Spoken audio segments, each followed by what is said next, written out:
Alors la FAGE, c'est la Fédération des associations générales étudiantes et c'est le premier syndicat étudiant en France.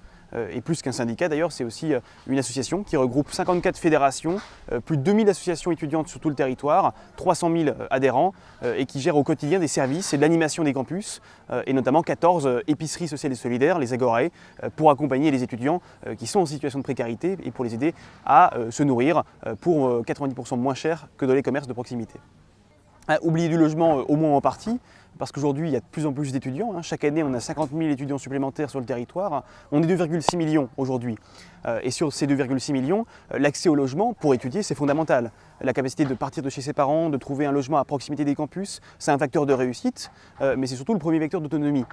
Et il faut savoir que sur un budget étudiant, qui n'est pas très important, le logement, ça représente plus de 50% du prix du logement. Donc c'est énorme. Le taux d'effort est en moyenne de 54% pour les étudiants. Et force est de constater qu'il y en a de moins en moins. Parce qu'en plus, les étudiants, ils occupent plutôt des petites surfaces, des 9, des 20 mètres carrés, voire la colocation qui se développe. Mais il y en a de moins en moins, les coûts sont extrêmement importants. Et puis malheureusement, nos ressources diminuent aussi. Puisque cette année encore, le gouvernement a décidé de sabrer les APL pour 800 000 étudiants en les diminuant de 5 € par mois à partir du mois d'octobre. Donc ça coûte de plus en plus cher, on a de moins en moins d'argent, il y a une précarité étudiante qui s'installe, donc l'accès au logement est de plus en plus difficile. Alors il faut agir sur le coût du logement.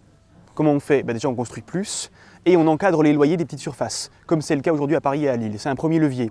Deuxièmement, il faut lever les freins périphériques à l'accès au logement. Je pense notamment à la question de la caution locative. Il y a un dispositif aujourd'hui qui est géré par Action Logement qui s'appelle le Visal. On souhaite que tous les étudiants puissent bénéficier du Visal et on en est d'autant plus légitime puisque un étudiant sur deux est salarié, donc du coup cotise et peut légitimement bénéficier des fonds d'Action Logement.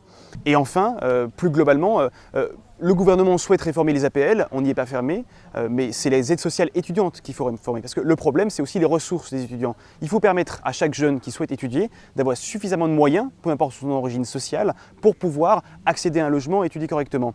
Pour cela, nous demandons la mise en place d'une aide globale d'indépendance, qui serait une fusion entre les bourses étudiantes et les aides de logement, alimenté également par plus d'1,5 milliard d'euros qui correspondrait à la suppression de la demi-part fiscale, qui est une aide extrêmement injuste pour les étudiants puisqu'elle profite le plus à ceux qui en ont le moins besoin.